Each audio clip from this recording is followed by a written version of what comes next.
lights. I'm using what I have. Chains are more secure than twine. I use a lot of baling twine for a lot of things. And this beam is about the middle of the brooder area. And this brooder area is just temporary. So, not doing anything permanently attached other than putting a screw in.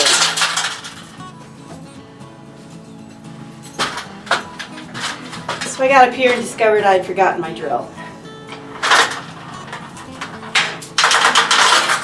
So I'm using this old used chain, and they are different lengths. So actually, what I'm going to do is this longer chain length. I'm going to put it on a higher rafter. And I'm just using some of this plumber's strapping. Works real well for projects like this. Like I said, this is just temporary. I do plan on having a permanently built brooder area of some kind somewhere at some point. And then I don't have to tear down and take apart anything. I can just have it set up, ready to go. I'm just using a screw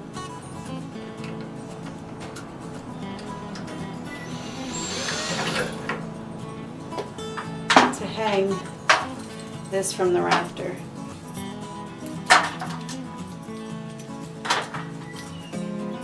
And a quick tip, if you can have a magnetic tip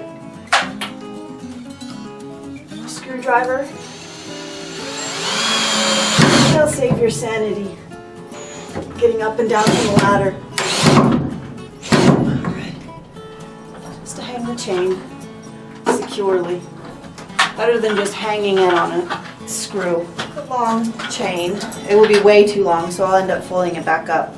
And I have here one of those little chain link things. These are very handy on the Homestead. Use these a lot. I can't get it off now. Let's see. Use these a lot for closing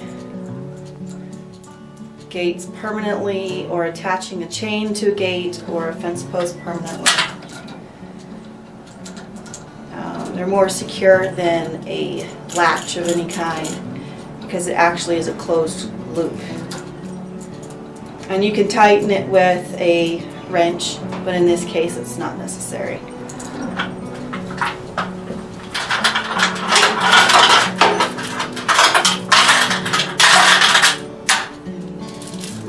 This light, probably, I don't want them to hang next to each other so they don't bang each other. Alright, hang it over on the next stringer. I want you to be able to see what I'm doing here a little bit. Maybe not.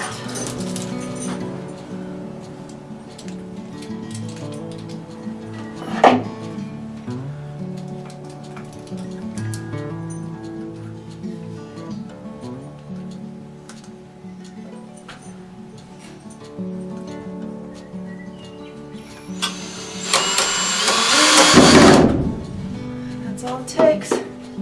It's just to hang this loop more securely than if I just hung the chain on it. These heat lamps are a fire hazard, so you need to be very careful anytime you are hanging a heat source in a barn, especially over wood chips.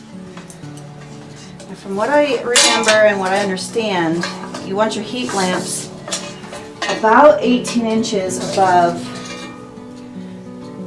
the surface, and that of course is for fire safety. And of course it's spring, so it's not super necessary to push the limits on that. you want your brooding area to be around, I think it's 98 degrees, 98, 99 degrees. And then you can see how I hooked this, clipped it on the chain. That's just an extra protection. If perchance this little veil came off, which I have seen them fall off on older lamps, this extra clip that's actually attached to the socket, the back of the socket, it will keep the lamp from falling down into the bedding. So this chain is actually perfect length for what I'm doing here. I want to make sure that the socket is tight on the underside.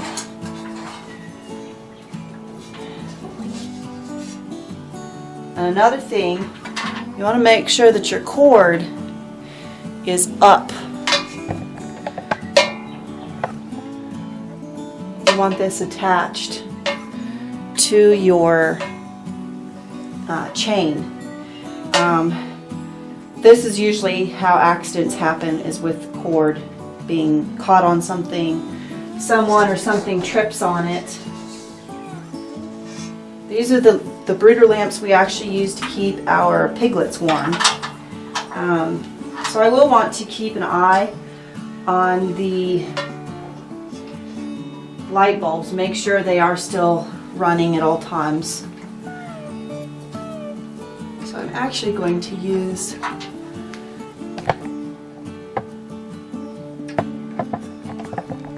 this loop to my advantage. I'm going to hook the power cord. I'm going to kind of loop it around the chain so it doesn't have any slack. And then I'm going to try to feed it through here. I don't know if it'll work. Yeah. So I'm going to actually hook it on there, close this back, and then I can plug it into my extension cord up.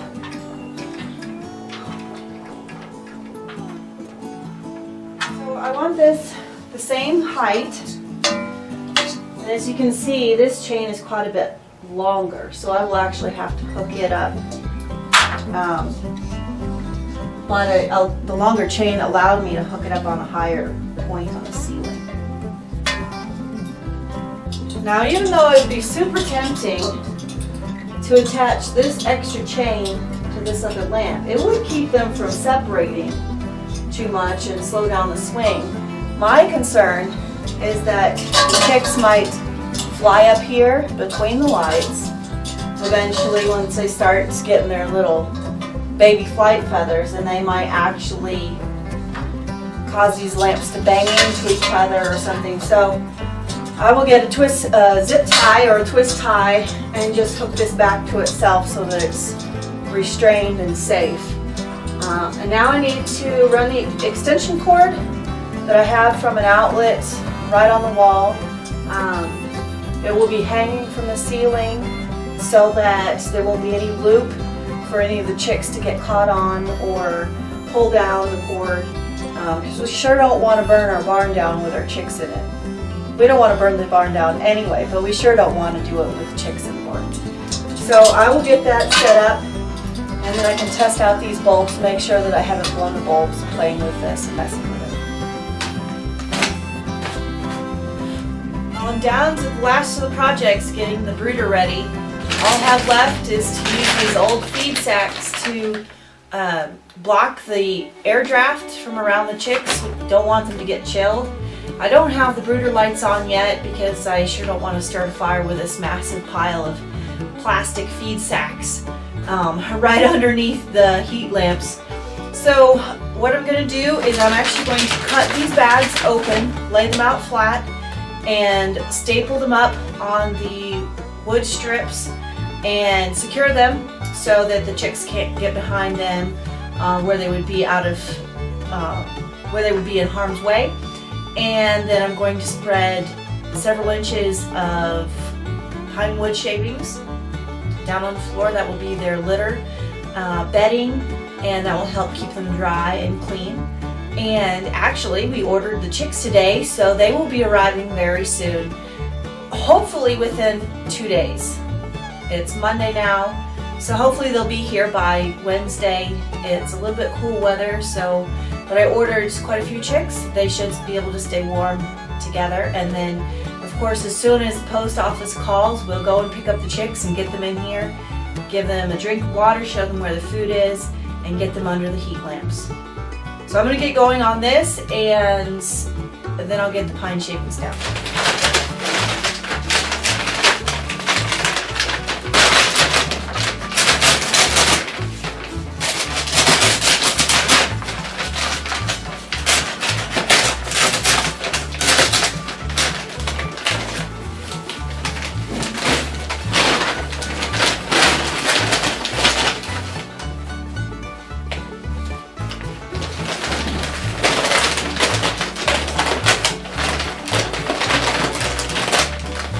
I am going to bend it down on the floor. That will help prevent some of the extra draft that I know will blow in on the north side.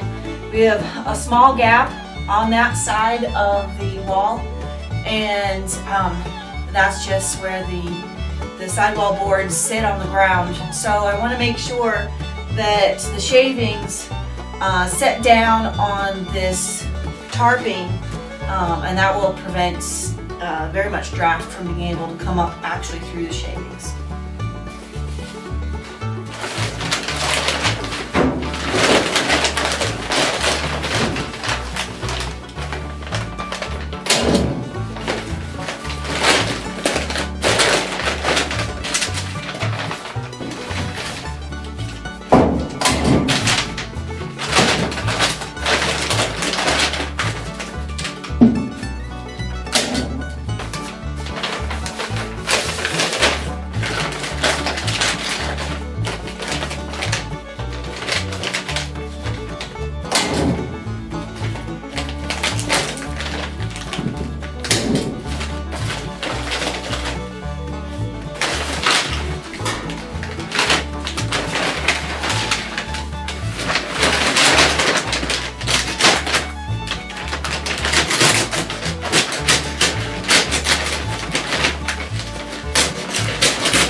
Working on the rest of these, and I'll get back to you when I get the shavings opened up. Well, I put out 2 bales of this, what's this called? Flake Premium Pine Shavings from Tractor Supply, but this is my last bale and I think I need one more, so I'll have to pick up one when I go to town before the chicks come in. And I have one more thing to make to set the water and the feeder on, keep the shavings from tracking into it. But other than that, we are ready to go and pick up our chicks when we get the call from the post office. If you like our videos and want to share them with others, please do so. Like and subscribe and pass on our channel to other people. And we just love having you visit us here on Habby Valley Homestead. Please stay tuned. The baby chicks will be on their way very soon. Everything is growing. It's going to be a very exciting spring. Have a great day. Thanks.